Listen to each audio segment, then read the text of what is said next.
Welcome back to the Money Script Podcast. So happy to be with you again for another amazing time talking about some money, your money scripts, what's going on with your money, how did you come up with these ideas and thoughts and processes as it relates to your money. I am joined today. I have to introduce this young lady first. First of all, you guys, in the booth is the beautiful Alicia Harrison. I'm so excited that she's here. She's the host with the most that I love so much. So thank you for joining us. Thank you for having me. Excited to be here. And we are joined by one of Alicia's dear friends, Christa Clarke of Cubicles to Cocktails. Welcome, Christa, to the Money Script Podcast. We're so happy to have you. Welcome. Thank you. I'm glad to be here. Indeed. We're going to have some fun today. So you guys, we're already like 10 minutes into this conversation. We've been laughing and joking and talking about catching up and all that good stuff. So who knows? We might go off on a tangent. Y'all just going to have to be in the room with us today, but we're going to have some fun. So Christa, you are the president and CEO. Is that you? CEO, founder, all of those titles? Founder, CEO. Mm-hmm. Founder and CEO of Cubicles to Cocktails, which sounds very tasty. Thank you. The cocktail part anyways. Yes. Wait, how are we doing this without cocktails? Are we, again, cocktail free? Were we supposed to bring cocktails to this party? Cocktails are always more than welcome, but it's whatever you want to sip on. Today, I'm actually sipping on some water. Okay. I got some, it's like, my daughter calls it tea. It's that vitamin C water stuff. I'm sipping on tea. Mine's just a little vitamin tea. So I guess this is my cocktail. All right. So cheers to our cocktail. So tell me, Christa, what is Cubicles to Cocktails? What do you do? Yeah. What is that? Okay. So Cubicles to Cocktails is a career development platform that I launched back in February 2018. I love going to happy hours. I love the transparency of conversations that you typically have with your tribe. At the time when I was inspired to start Cubicles to Cocktails, I was going to happy hour to really navigate a very political workspace that I was in. So I was, dinner and drinks with my mentor, grabbing drinks with my best friend to just have the supportive network around me as a Black woman professional. And I realized that I was really fortunate to have just an amazing bunch of Black and brown women in my network who could support me and provide me the career advice that I couldn't find anywhere else. And that's when the idea of Cubicles to Cocktails popped into my head. So we are a career development platform where women who are typically the only woman of color in their office on their team can find the resources as well as the community so that they can build their networks and also advance in their careers. I love that. So 2018. So I met you the end of 2019. I had to go back and look at my event confirmation. I was like, when was that? But yeah, I met you at your Money Talks tour here in Dallas. Mm-hmm. And I absolutely love the energy. I love the vibe. We were at the Riveter in Dallas, which was a beautiful space. That was my first time there. And I just love the vibe that you were creating, the community of women, the positivity, the possibility from the panelists. So I've been a fan since I've been attracted into your community. So I love everything that you're doing. I'm excited to hear more about your story and what you're doing and the impact that you're making. So Thank you. Yeah, I'm curious what industry were you in when you came up with the idea? And is Cubicles to Cocktails, is that something that you do full time, or are you still in another industry as well? Mm-hmm. So I'm a project manager. I actually, I'm a certified project manager, project management professional. And I've been doing project management for more than 7 years now, managing multi-million-dollar healthcare and medical education projects. I do that full time, but I am, creating my strategy to be able to focus on Cubicles to Cocktails full time, because not only is it like my passion, like I do feel at this moment that Cubicles to Cocktail aligns very strongly with my purpose in life, which is to support women of color, helping us to shift our mindsets when it comes to how we look at our careers, but also being able to still obtain our ambitious career goals. I've had to shed the mindset of toxic productivity. I'm constantly struggling with perfectionism. You hear the Black what is it, like the Black culture kind of like wisdom, where it's like you got to work twice as hard, you have to grind twice as hard just to get half as far, and that is something that's very damaging to women of color. And so like that's something that we do push back on the platform a lot, is like prioritizing your impact over your productivity, and also dismantling what you feel your worth is as a woman from your career, because you are way more than just your career, even if you have ambitious career goals. Powerful stuff. I know I can relate, not to being a woman, because that I'm not. I can relate to being the only in a crowd. I mean, I've been in financial services. I am one, if not one of two, of the Black men that will be in the room, in a large room of white men and women. And actually, what was funny is that I talked about this on another episode. Over the years, we, as the Black group in these rooms, we would count every year how the diversity was expanding. And it was amazing. We watched diversity expand faster for white women and faster for Asian women in the financial industry than it was happening for Black men. And Black women, forget it. There were three. I still know those same three to this day. And that's all there ever. That number never grew. If one left, we would get replaced by one more, and that was it. So I can see how your mission has a definite place in our workplace society, and especially where there is a light that is being shined again, thank goodness, on some of these social injustices in the workplace. I know it's coming up with the NCAA. I'm sure that's been top of mind this week, where a player was depicting the men's weight room facility, and then the women's, which I'm still hoping that part of this is a joke. They had one rack of dumbbells where the men had rows and rows of machines and mats and free weights. And I just, and to hear the NCAA's response, I just had to roll my eyes. I was like, welcome to America. Well, what comes up for me when you just reflected upon that is that women are resourceful. If that's the platform that you give us, we're going to make the most of it regardless. But as Christa was just saying, we are taught that you have to work twice as hard to get halfway, just halfway. Yeah, but twice as hard with less stuff. That's what I'm saying. These girls, less. like, you're giving them less. But we do it. And what I love about Christa and what her messaging is that she's empowering women to use the voice and the platform that they already have.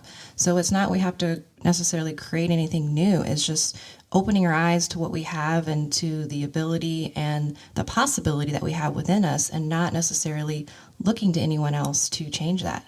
Linking arms amongst each other so that we can create that change. Yeah, exactly. And I think like that's like the power of just having meaningful conversations with your tribe. So with Cubicles to Cocktails, particularly with Money Talks, which is our women's financial empowerment forum, Money Talks was birthed out of a place of me learning way more about what the gender pay gap is for women. So there's Equal Pay Day, which we typically commemorate. Is not a celebration. It's just something to memorialize the fact that the gender pay gap exists. That typically happens in early spring, late winter, so March. And that's a day where all women, if you look at us as just a cohort of all women, that it takes us up to that day in order to make what our white male peers have made the previous year. So we have to work 3 months longer. And when you really dissect out that information, you see that for Black women, for Latina women, for Indigenous women, and even when you look at the Southeast Asian and the Pacific Islander community specifically, we're all working through August through November in order to make the same equivalent of what our white male peers are making. And so when I learned that information, that's when I'm like, okay, this is a problem. I talk about money so transparently with my group of goal friends.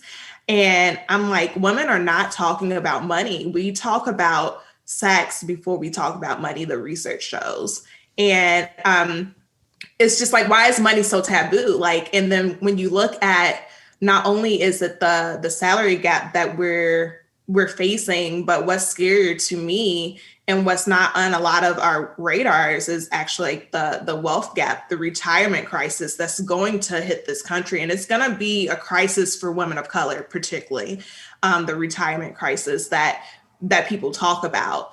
And traditionally, you know, women, we're the savers. We don't invest our money. And so Money Talks is all about helping women to break the taboo, dismantle that taboo amongst their networks, and talk more transparently about their money lessons, their money wins, and also their money strategies. And then on top of that, providing them with expert resources, conversations, about how to actually use money as a tool and not to just leave it in a savings account that's at this point in the middle of a pandemic, these savings account, they cost you money. APR is like zero, so like at one point you can maybe get like a 0.87 or something like that from, an online bank account. But now like your money's not growing and inflation is always around, and inflation is only going to get stronger in this season that we're in. So let's really learn how to take advantage of these other systems that, people of privilege actually know about well, and they're taught about it from childhood.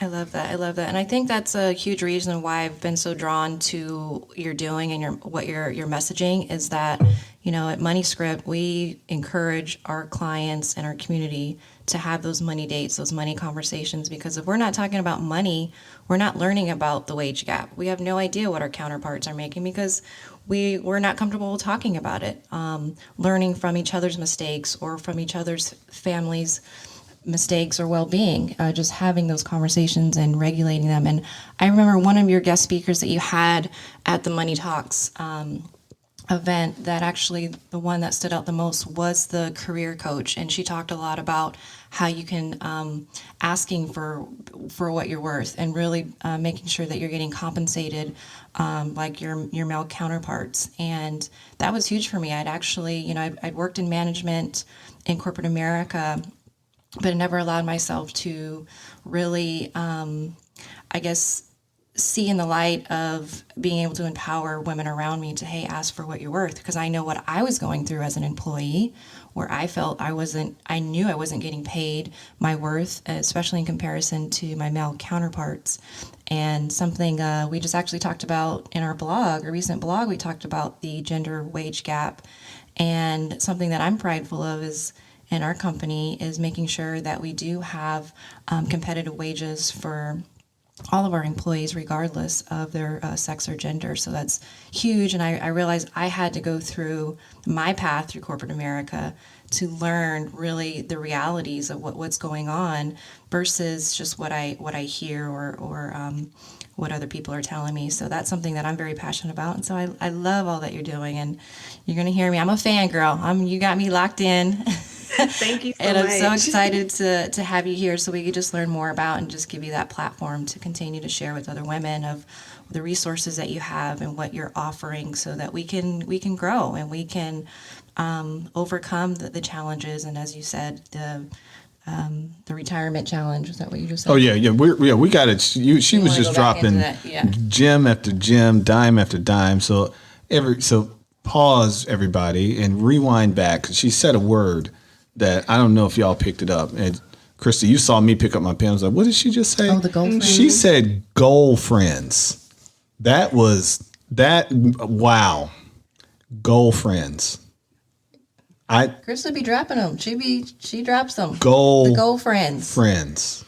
That's a whole different level. Yes. One of my goal friends, Shahara Downing, she's a dope communications expert. Obviously. I go to her for when I'm pitching, she helps me with my pitches for competitions, refining my brand statements, etc. So she was the first person who actually called me a goal friend. And I said, you know what? I like that. So we just that term is everything, because that's really how I look at my group of friends, my girlfriends. They're my goal friends, and we help each other, like life, money, career, health, we are there for one another, sharing resources. And if you can't have if you don't have a group of people to go to where you can have these powerful conversations about what your goals are, then you really need to find some new friends. You don't have to necessarily get rid of the old ones, but you definitely need to push yourself in another circle. So yeah, you got to elevate the conversation.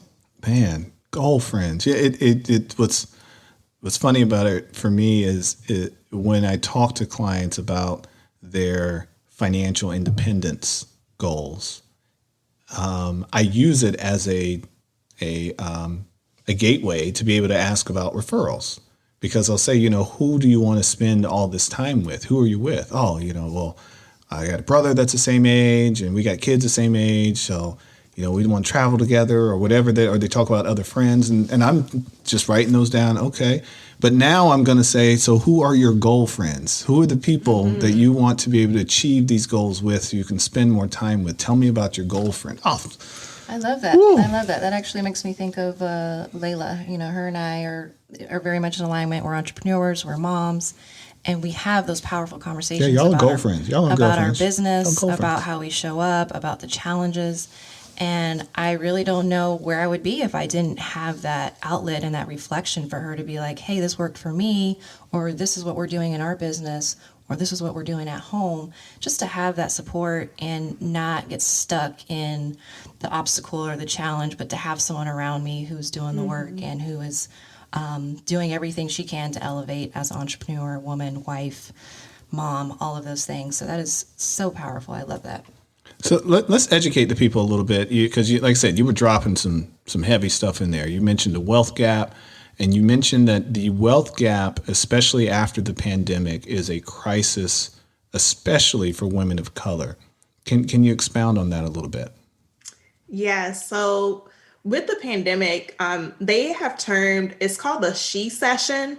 That's currently happening, where women are dropping out of the workforce. Oh, yes. A lot of this has to do with motherhood. A good portion of that has to do with motherhood. But I think another portion of it, when it comes to women of color, that I've been noticing who aren't mothers, is burnout and fatigue, because you're dealing with, I will say, the microaggressions that we deal with on the daily. Like we're working from home. If you're in the workforce and you are fortunate enough to be able to work at home, you are alleviated. Like you have relief from those type of racial situations that you encounter in the workplace, but still, like, the burden of like just the intensity of seeing George Floyd, Breonna Taylor, Tonyan, seeing all these names and the that are becoming hashtags, unfortunately, and the intensity of Black Lives Matter picking up media attention to the capacity that it did during the pandemic. That has been emotionally draining. And then with Zoom having to show up on camera, when you could have like the relief in your office, normally, like, you had the relief behind closed doors, but having to show up on camera and knowing that now in a telecommuting world, there's like the meetings that used to be emails and used to be calls, like they're now video conferences, so that's fatiguing us. So we're leaving the workforce. I forget the exact percentage, but it's easily Googleable. I want to say that whereas for everybody who lost jobs, white men, for the most part, have led the recovery, and that's not surprising. White women, they have also made great bounds and recoveries for job recovery. Who has had stagnant growth has actually been Black and Latina women in the workforce. We have simply not been able to tap back into the workforce, whether or not we voluntarily left our job or we were laid off in the beginning of the pandemic. And so to think about that missing income, especially when we're already, underpaid, and when most of us are also the heads of our household, like, that retirement crisis is going to be stronger if we cannot recover and if we can't utilize our money to the best of our ability. As I think about our clients and those that lost their jobs, there were more Black and brown women that lost their jobs over the last year than any other race in our population of clients. Now, our population is probably getting close to 50-50, but yeah, I agree with you. The Black and brown women were more adversely affected over the last, especially if they're not in the high profession industries, the engineers, the lawyers, the doctors, things of that nature. But sales, I'm thinking of people that are in sales, even some people in the medical industries, nurses, even physicians, physician assistants. Physician assistants, not physicians, but the assistants. When surgeries got shut down, there were women that were without jobs then. So that's incredible. So Christa mentioned the wealth gap, and for those of you that are unfamiliar with the wealth gap, what we're speaking about is the difference in the average net worth of a Black or brown family as compared to the average net worth of a white or Caucasian family. And the numbers are astounding. I can't quote them right now, but you're talking about low five figures, so tens of thousands to low five figures for a Black or brown family, as compared to hundreds of thousands of dollars for the white family. And this is excluding things like the lottery winners and the people that are sports figures and entertainers. We're talking your average everyday Americans. And there's some salaries that they put in there that are average. We're talking $70,000, $80,000 salary people that work for 20 years. And if you're Black or brown, you have a net worth of tens of thousands. And if you're white, you have a net worth of hundreds of thousands. And a lot of that has to do with the lack of education, like Christa was mentioning, not talking about salary and what we get paid.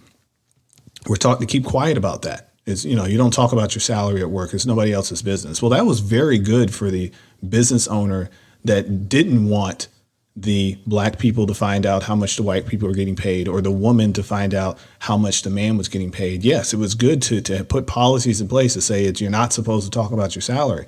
But no, you should know how to not only talk about your salary, you know how to go look it up.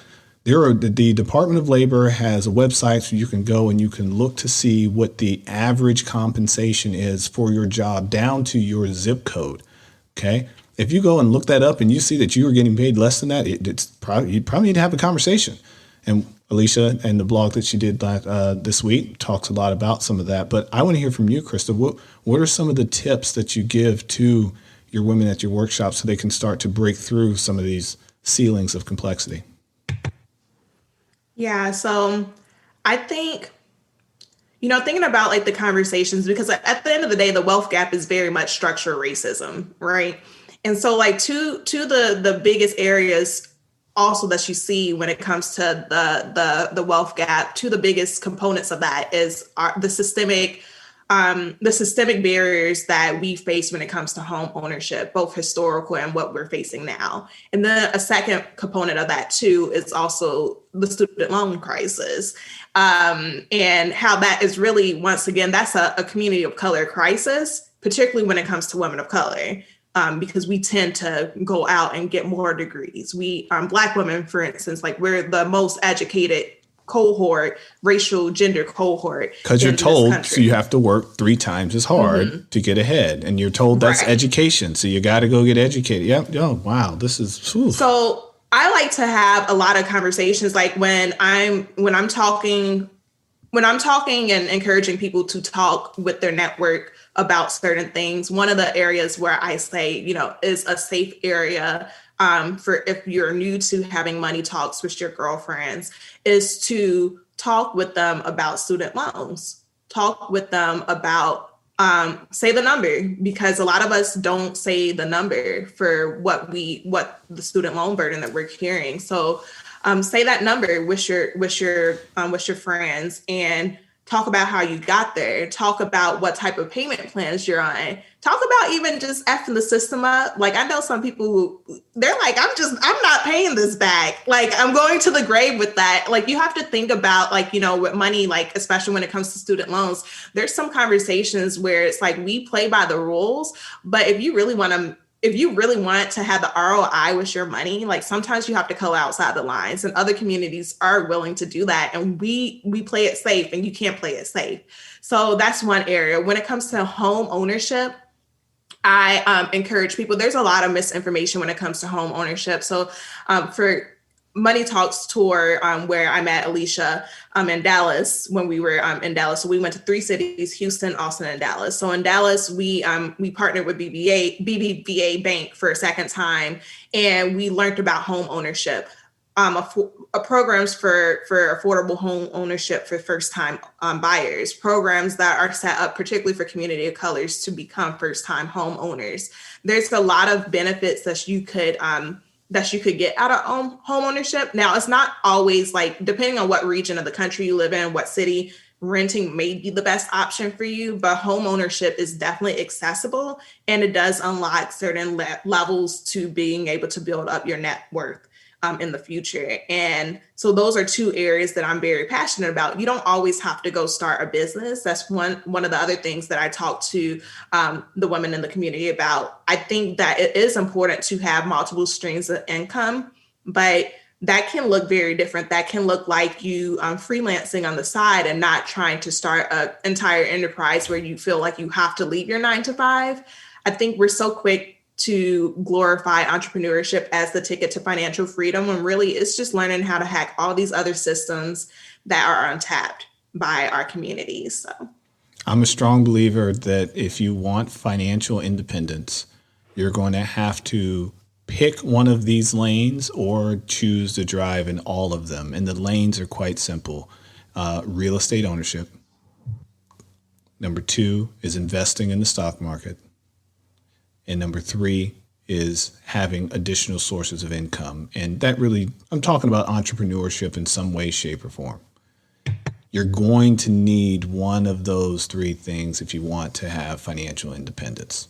Period. If you go and survey all the people that have financial independence, they will tell you it happened in one of those 3 ways. Either A, they own some real estate, or the people before them owned some the parents or generations before them owned real estate.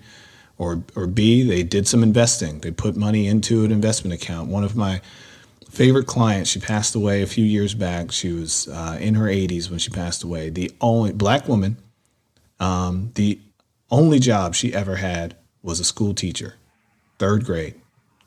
And she passed away a millionaire because her father taught her to save 25% of every dollar. And that's what she did since she started. And she ended up with over $1 million, more money than she knew how to spend. But she knew to invest, and that's what she did. And then number 3 is the other folks, they own businesses. They're entrepreneurs. They have multiple streams of income, and they are able to take that extra income, that 2nd, 3rd, that 4th stream, and invest it into other ways to double up once again. So to get back to your past and how you got to where you are today, because you're all into the money conversations, which I absolutely love. Yeah, we're gonna have to hang out some more. Yeah, our brands are definitely in alignment. Exactly, they are. I'm like, wait a minute, where's and you're doing tours, city tours in Texas. Alicia, you be holding out. Alicia. Well, and then, Alicia, okay, so I met Christa October 2019, and the pandemic hit. Okay, fine. What's your number? 2020? What is my number? What's your number? She said that you got to say your number, your student loan. See, put her on the spot. You see that? You see what she did? Man, real quick. This is not my girlfriends. Well, I mean, I'm Christa's not your girlfriend, but this is recorded. Wow. Put me on the spot. I put her all the way on the spot. I love it. Jeez. So I'll share mine if you share yours. Oh God. See, look at this. We're having a moment. I'll take my headphones off. Go ahead. Okay, so for me, when I came out of undergrad, I had 16,000. And when I left out of graduate school, I had just short of 90,000 in student loans. Okay. Yeah. See, so we're in alignment. That's like, the thing is, like, I think our average student loans are for all student loan people who come out period with student loans, I want to say, is it like 30? It's in the 30s. Yeah, it's in the 30s. Yeah. Mm-hmm. Yeah, I'm closer to that 6-figure mark. See, she's still getting comfortable with saying her number. So many Black women and who are close to the 6 figures or even beyond 6 figures. Oh yeah, we have and clients. I think like that's the thing, like, just saying that number, because I think some people feel so much shame when they think about their student loans. And it's like it's nothing to be shameful about. Like, it's nothing to feel any type of shame about, because a lot of us, when we get our student loans, we're young and we're just thinking about the future. We're thinking, once again, we're playing by the rules, right? The rule, People are yes, saying, exactly. you need to get into the best school. And like for people of color, like the only way for you to go to school, if your parents aren't able to pay for it, is for you to take out loans. And they don't tell you what this really truly looks like. Like you hear like the commentary about, well, if you took it out, like you knew, like you signed on the line, blah, blah, blah. Like I was 18. No. I was 21. Like, you don't, like, how do you really know like where this is going to, like how this is going to really truly impact like your life through your 60s? Right? Yeah. Like, the ones that hurt my heart the most are the people that are, their goal is to go into a profession where the starting salary is almost the same as what they paid each year for school on average. So for instance, the teacher, where the starting salary is maybe $55,000, but they borrowed, including their masters, they borrowed $250,000 to go to school. And now they've got, now they're saddled with this debt, or the job that they get is in a private school. So now they don't even qualify for student loan forgiveness, or the nurse that goes into nursing school and takes a little bit longer to do it. And now their first nursing job is paying them $50,000, $60,000 a year, and they have $200,000 of student loan debt. Or even the person that doesn't know what they want to do, and they borrow the six figures and they go to the best school they can. And now it's like, now they can't, the job that they have won't support the loan that they have. And it keeps them from doing other things like buying homes, like investing, and student loan. Well, and I think going into it, just like Christa said, it's with the intention of, I need an education, right? I have career goals that I want to achieve. I need to get this education so that I can put myself in a category to be eligible for hire and in bigger companies, things like that.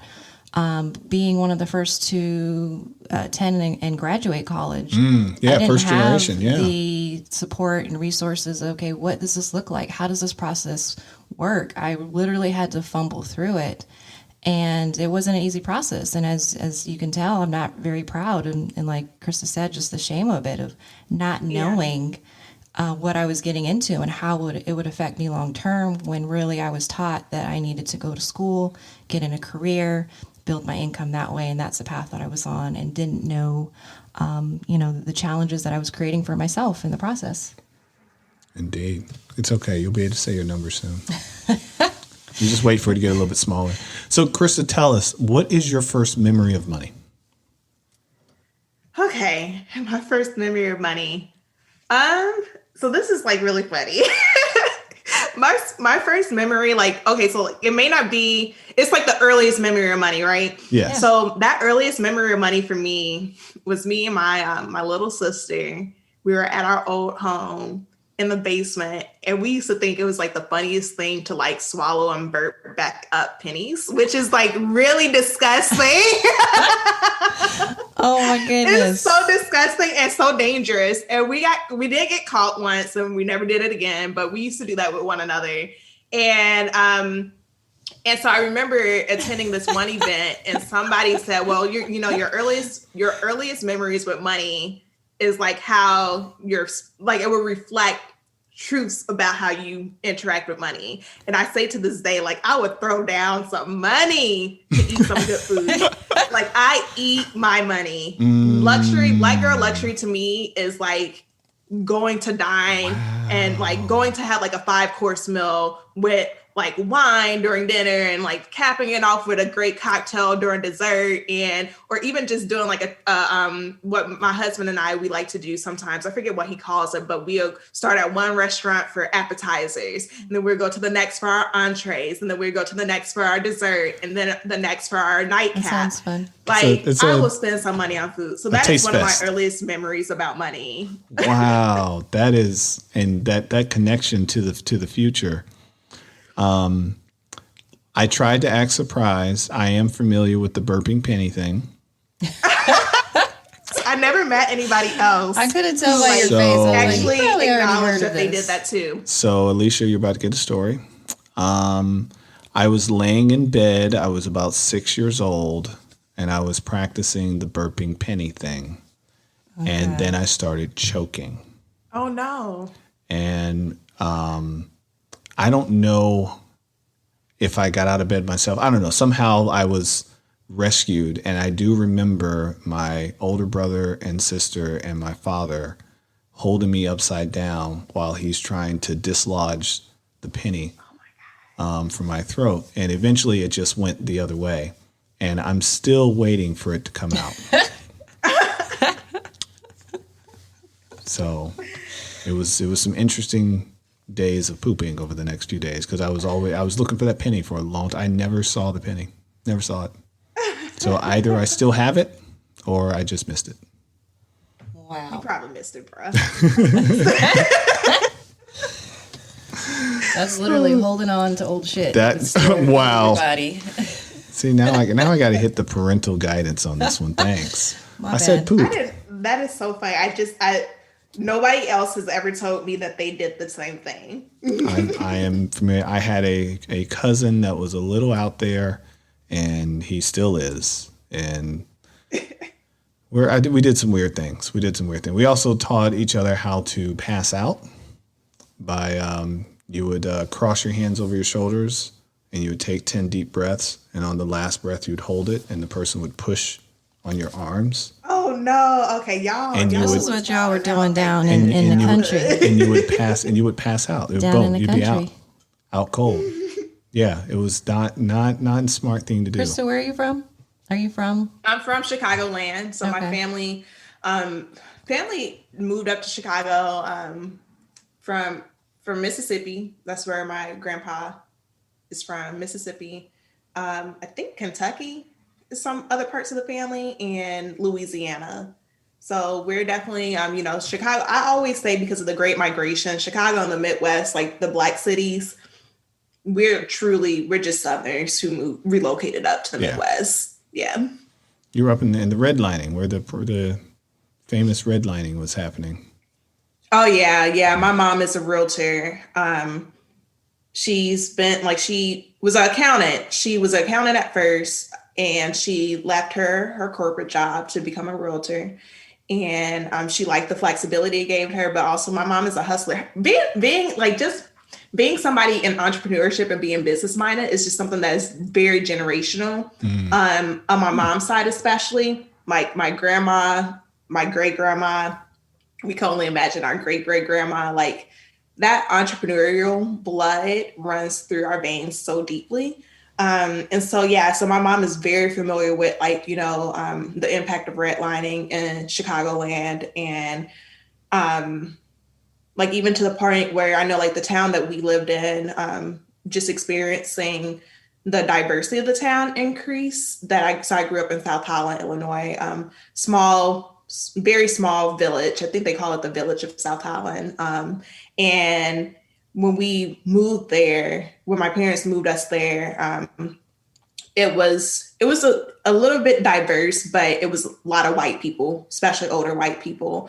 Now, when you go back to the town, it's definitely just people of color in that city, in that village. And so to see the reversal of it too, gentrification in certain areas, like you see Inglewood in Chicago, and how people are going in to start to gentrify that area when that area was an area that people were definitely afraid to even travel through at one point. Yeah, it's interesting because I'm doing the same thing to Inglewood, California right now. I lived in Gary, just outside of Gary, Indiana when I was younger. And that was definitely a culture shock for me coming from California.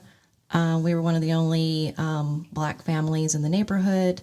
We actually had KKK spray painted on the side of our home. And so to hear your reflection of an experience of Chicago and where they're at now makes me think about, the area that I was raised in that moment and kind of how things have progressed and if they progressed. Chicago is it's a notorious city for redlining, for gentrification, and just once again, going back to that structural racism when it comes to housing. I know so I was in a scholarship program called Linked Unlimited, when I was in high school. It was a scholarship and mentorship program.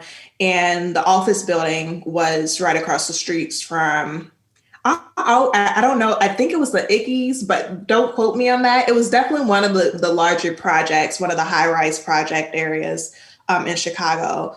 And if you looked at from that transformation from when we moved into the area, we moving into the area being like the scholarship headquarters, and their facilities for us moving into the area to how that area looks now, it is night and day, completely night and day. And where they move the communities, they move them out to the suburbs. Yep, they do. I was just talking with someone I'm from Charlotte, North Carolina. I was meeting with a new client who grew up in Charlotte as well. We didn't run in the same circles. And we're from a similar area. And she was talking about how the neighborhood's not as good as it used to be. And I'm like, I know. You were right around the corner. And I know all the hood that they pushed into that area over the years as they gentrified downtown Charlotte, North Carolina. Because that's where all the projects were. Earl Village, and I can't even remember the other ones other than Earl Village, but they were all near that downtown, and they pushed all of that out for the new stadiums and new high rises and condos. Yeah, they pushed the struggle out. And so like, that's the thing. I don't like to call a neighborhood like good or bad. I think like the issue is that it's like the same thing with when you look at the homeless population, right? So I live in Houston. We do have a large homeless population, and we just shuffle them around instead of cleaning up the root cause of the issues, right? So, so I just think at the end of the day, it's like I don't know what the solution is to gentrification. It sucks. I do believe that we do need to reinvest in communities. There's a guy, I'm not that great with names, but there's a guy in Houston who has the project called Buy Back the Block. Yes, I've heard about it. Yes. Mm-hmm. He's making incredible moves with with purchasing land, redeveloping land, reinvesting in the community, finding descendants of like the long time inhabitants of certain communities and encouraging them to come back to re-inhabit those areas. And so I think, the more that we could do as a community to revitalize on our own, well, with the help of the government, but like to really focus on like bringing our communities back. That's like, I feel like that's like kind of like the starting point of the solution to gentrification. Otherwise, you're just going to keep on dislocating the problem. And like the people who are going to take the brute force of it, it's always going to be the communities of color. It's going to be the impoverished colored people, period.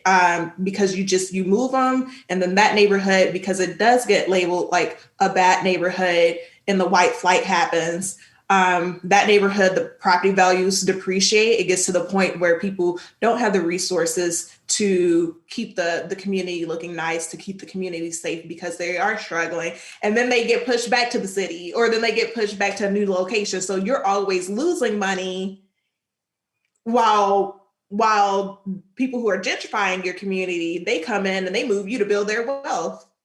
It's a vicious cycle that I don't know the solution to. I wish that there was a clear-cut solution to it, but it's a vicious cycle that I hate to see. One of the things I want to add that was part of that equation is the money not staying in the community. So the money gets spent outside of the community instead of getting reinvested in that same community, even when it comes to the commercial that's in the area. So who owns the shops? Is it the Target that's around the corner, which means the money's leaving the community, because Target, not to pick on Target, but that big box store is not reinvesting those dollars into that zip code. They're reinvesting those dollars to build another store in a different zip code. So with those dollars leaving the community, and like you said, the white flight, and the label of it being a bad community, just all of those are just, it almost becomes a point of no return. And it's just, it diminishes and diminishes and diminishes. And then someone says, well, you know what? We could tear all of this down because nobody really likes it anyways. And look at this pretty little high rise, and look at all the money you can make, and in come the investors, and everybody gets pushed out. So, all right, well, we are at time. Like I told y'all when we started this, we could just keep going and go. And back to this whole tour thing. When are we going on tour? Is a tour happening? I mean, Krista and I had messaged Krista. I poked a little bit. I was like, hey, I like what you're doing. Now, is it just for women? Am I allowed to come on tour? Or is it? You got to ask Krista that. Oh. You know what? So so my community is definitely open to all. I seek out, because the thing is, like, for Cubicles to Cocktails, particularly when it comes to talking about money, I am very intentional with placing women of color, as the experts, because there's more than enough resource. But I'm not against it. Like, let's chat. I know, like, as far as like another tour, like, it probably won't be this year, but I would love to, pick it back up. And it's 2021 right now, 2022, we'll see what happens. I didn't plan to not tour. Of course, the pandemic just caught everybody off guard. Yes. I'm glad for it to be, I'm glad to be past. I think we're like, we're starting to run the race to get out of it now. This virus will always be around. It will always be in circulation. But thankfully, we're starting to see sunnier days when it comes to the pandemic tunnel that we are currently navigating as a global society. And so like, I'll definitely, when I get to that point, when I start thinking about money talks for this year, I'm looking towards doing something virtual for money talks this year. And then next year, when we're able to, safely reconvene in person, I would love to, to talk about like how you could get involved.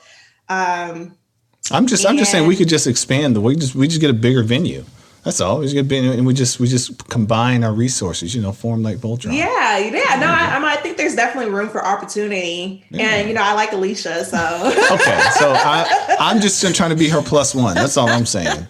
Christa, thank you so much. Please tell the people if they want to learn more about Cubicles to Cocktails, how do they reach out to you? Where do they find you?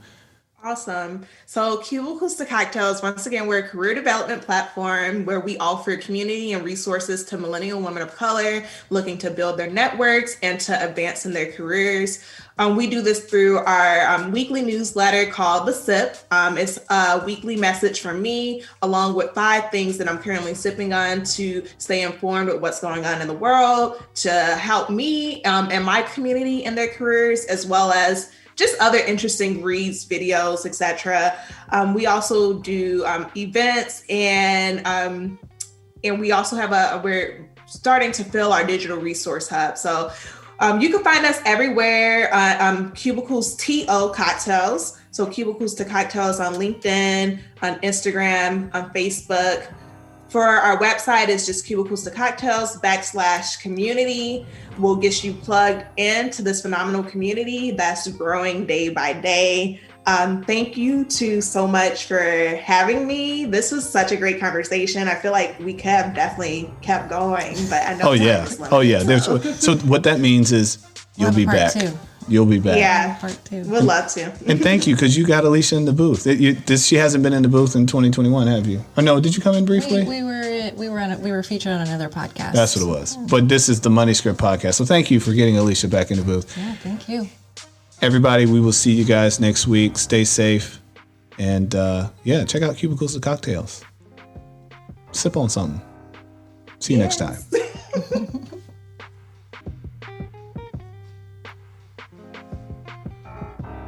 Thanks for joining us on the Money Script podcast. Be sure to check out our other episodes, subscribe, follow, and give us 5 stars. Continue to send your financial questions on Twitter or Instagram at The Money Script. Go to moneyscriptwealth.com and schedule your complimentary consultation to discuss your specific goals and concerns. Financial advisory and investment management services are offered by Money Script Wealth Management PLLC, a registered investment advisory firm registered in the state of Texas and California and other states where exempt. The Money Script LLC and the Money Script Wealth Management PLLC and guests of the episode may have interest in the investments mentioned today. The opinions and views are expressed here are for informational purposes only. This material is educational in nature and should not be deemed as a solicitation for any specific product or service. All investments involve risk and a significant loss of principal. The Money Script nor Money Script Wealth Management offer tax or legal advice. Please consult your tax advisor or attorney for specific advice about your situation. Until next time.